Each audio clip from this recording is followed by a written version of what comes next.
हाय दोस्तों, आप सभी को हमारे YouTube चैनल देसी स्टडी पॉइंट में बहुत बहुत स्वागत है।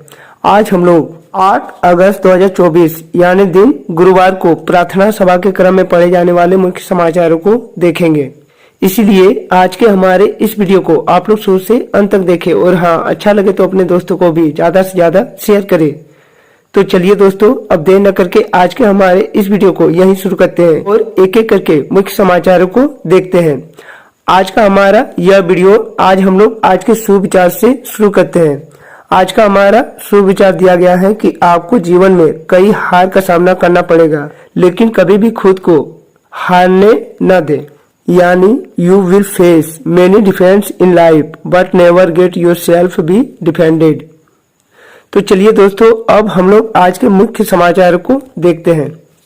आज का हमारा सबसे पहला मुख्य समाचार अंतर्राष्ट्र से दी गई है कि विदेश राज्य मंत्री पवित्रा मार्गेटिना ने कहा, महिलाओं के नेतृत्व वाला विकास में भारत के G20 अध्यक्षता का एक अभिन्न और सतत विकास के लिए अनिवार्य। उन्होंने कहा है कि भारतीय उद्योग परिसंघ CII और बिम्स्टेक व्यापार मंच सार्वजनिक और निजी क्षेत्रों, नीति निर्माताओं और विचारकों, उद्योग और शिक्षा जगत, व्यापार संघों और व्यक्तिगत निर्देशकों के महत्वपूर्ण प्रतिनिधियों को एक ही मंच पर ला रहा है। हमारा अगला मुख्य समाचार दी गई है कि प्रधानमंत्री नरेंद्र मोदी ने राष्ट्रपति द्रौपदी मुर्मू को फिजी के सर्वोच्च नागरिक पुरस्कार companion of the order of Fiji से सम्मानित किए जाने पर बधाई दी है। हमारा अगला मुख्य समाचार राज्य से इसमें दी गई है कि झारखंड में मानसून सक्रिय रहने से बारिश जारी है। बुधवार को राज्य के 17 जिलों में भारी बारिश का अलर्ट जारी किया है। 7 जिलों खूंटी, सिमडेगा, गुमला, पूर्वी सिंहभूम, पश्चिमी सिंहभूम और सरायकेला खरसावां के लिए जहां ऑरेंज अलर्ट जारी किया गया है। हमारा अगला मुख्य समाचार जगत से है। इसमें दी गई कि पेरिस ओलंपिक 2024 महिला पहलवान विनेश फोगाट 50 किलोग्राम भार वर्ग की फ्रीस्टाइल कुश्ती की फाइनल स्पर्धा में अयोग्य घोषित। भारत के लिए एक दुर्भाग्यपूर्ण घटनाक्रम में महिला पहलवान विनेश फोगाट कुछ ग्राम से कुछ वजन होने के कारण 50 किलोग्राम भार वर्ग की फ्रीस्टाइल कुश्ती की फाइनल स्पर्धा में अयोग्य घोषित कर दी गई है। हमारा अगला मुख्य समाचार शिक्षा जगत से।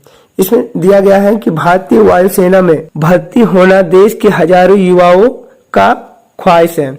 हाल ही में वायुसेना ने ग्रुप C सिविलियन कैटेगरी के पदों पर भर्ती का नोटिफिकेशन जारी किया है। इसके लिए आप ऑनलाइन आवेदन वायुसेना की वेबसाइट indianearforce.nic.in पर जाकर करना है। तो चलिए दोस्तों, अब हम लोग आज के सामान्य ज्ञानों को देखते हैं।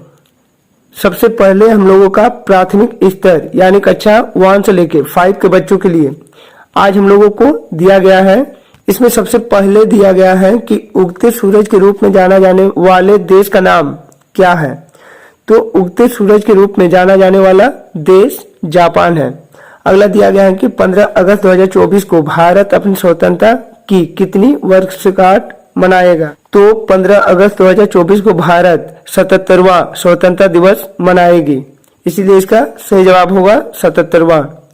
अगला है कि हमारे सौर मंडल का सबसे बड़ा ग्रह कौन है।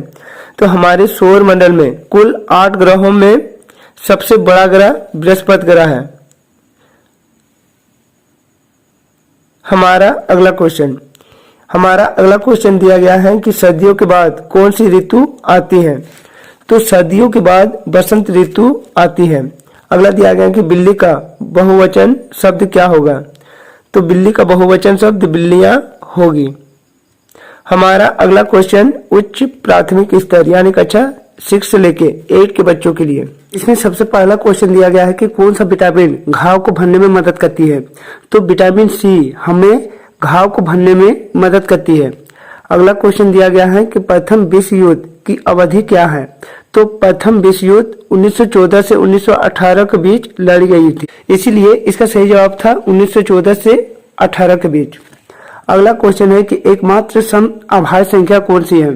तो एकमात्र सम अभाज्य संख्या 2 है। अगला क्वेश्चन दिया गया है कि बल प्रकाश बल्ब का आविष्कारक कौन था? तो प्रकाश बल्ब का आविष्कारक थॉमस अल्वा एडिसन थे। अगला है कि भारत गणराज्य का सर्वोच्च नागरिक पुरस्कार कौन सा है? तो भारत का सर्वोच्च नागरिक पुरस्कार भारत रत्न है। तो चलिए दोस्तों, अब हम लोग माध्यमिक स्तर यानी कक्षा 9 से लेकर 12 के बच्चों के लिए दिए गए सामान्य ज्ञानों को देखते हैं। इसमें सबसे पहला क्वेश्चन दिया गया है कि छोटा नागपुर संथाल परगना आदिवासी सभा के संस्थापक कौन थे? तो छोटा नागपुर संथाल परगना आदिवासी सभा के संस्थापक थियोडोर सूरिन थे। इसने 1938 ईस्वी में इस संस्था की स्थापना की थी। हमारा अगला क्वेश्चन है कि हीराकुंड बांध किस राज्य में स्थित है? तो हीराकुंड बांध उड़ीसा राज्य में स्थित है। अगला दिया गया है कि इंसुलिन की खोज किसने की थी? तो इंसुलिन की खोज फ्रेडरिक बेटिंग और चार्ल्स हेरिक ने की थी। अगला है कि सर डॉन ब्रेंडम ने किस खेल में अंतर्राष्ट्रीय व्याप्ति प्राप्त की है? तो सर डॉन ब्रेमन ने क्रिकेट के खेल में अंतर्राष्ट्रीय ख्याति प्राप्त की है, इसीलिए इसका सही जवाब होगा क्रिकेट। अगला है अंकोर वाट का प्रसिद्ध मंदिर कहाँ स्थित है?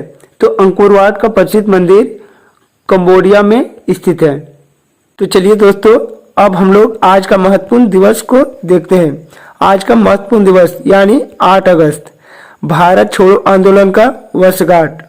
प्रत्येक वर्ष 8 अगस्त को भारत छोड़ो आंदोलन की वर्षगांठ मनाई जाती है।